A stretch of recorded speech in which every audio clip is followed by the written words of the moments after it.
Hello everyone. Today, I, Vanshika Sharma, will present the topic Political Parties Meaning, Nature, Structure, and Functions of Political Parties. Political parties are of recent origin in political processes. They are different from cliques, factions, caucuses, lobbies, etc., as these groups lack continuity, formal organization, and long term agreement. Political parties are group of people who voluntarily came together and share common aims and objectives. They seek to gain governmental control. And to gain governmental power, they contest elections. Therefore, they can also be termed as handmaid of elections. Sigmund Newman has defined political parties as lifeline of modern political system.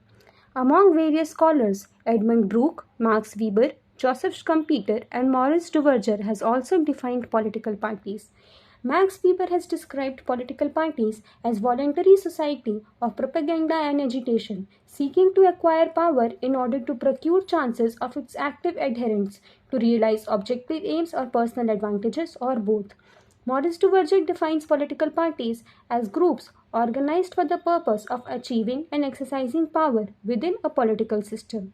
Some other proponents of political parties are Robert Michel, Giovanni Sartori, M.Y. Ostrogorsky, and Otto von Kierheimer. Now coming to the nature of political parties. Duverger observed that not much has changed in nature of political parties.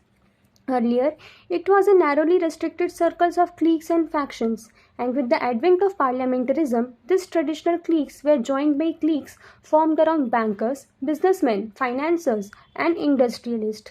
We can take the example of parties of America and Europe in this context. Though political parties are the feature of liberal democracies, but they are not confined to the democracies and are found in other political systems based on their characteristics. In Africa, they are formed on ethnic or tribal basis. In Asian countries, they are based on religious affiliations, and in some parts of Asian countries, some political parties are partly political and partly military. In third world countries, they originated to fight for national independence. Coming to the functions of political parties. Parties perform functions depending upon the nature of political system under which they operate.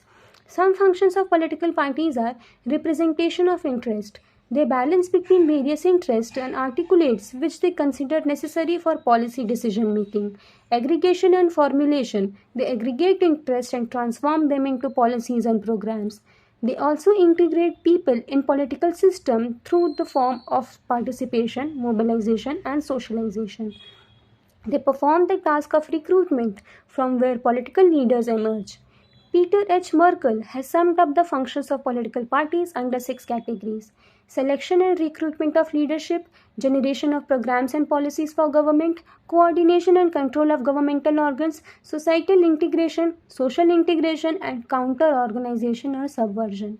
Next is the structure of political parties. Maurice Duverger, in his work Political Parties, talks about four possible structures of political parties.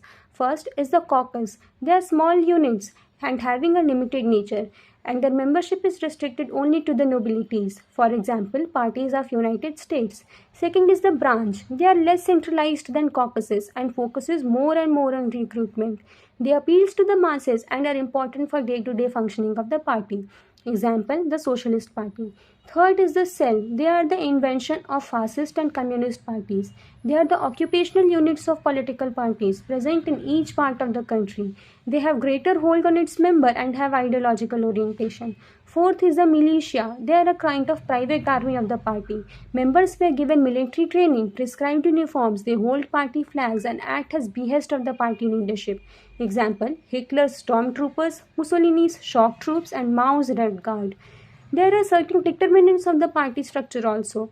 First is ideology. It helps in determining the relationship between party with the rest of the political system.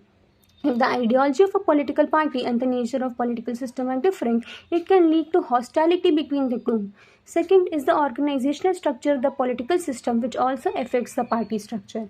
A federal political system is more likely to produce a decentralized political party, but on the other hand, presidential election will have different impact on party leadership than the less individualized parliamentary elections. Third is the socio-economic factor. If there is class conflict in society, it will lead to competitive nature of party system. Now, critically analyzing, in present time, party politics are characterized by hold of oligarchical or autocratic tendencies. Charismatic leadership plays role in determining the ideology of the party and shaping their motives, which does not necessarily align with the citizens' interest. Rise of populism can also be witnessed among parties in present political scenario. However, we cannot deny the fact that political parties are one of the most important inventions and they cover as other aspects of life too. Thank you.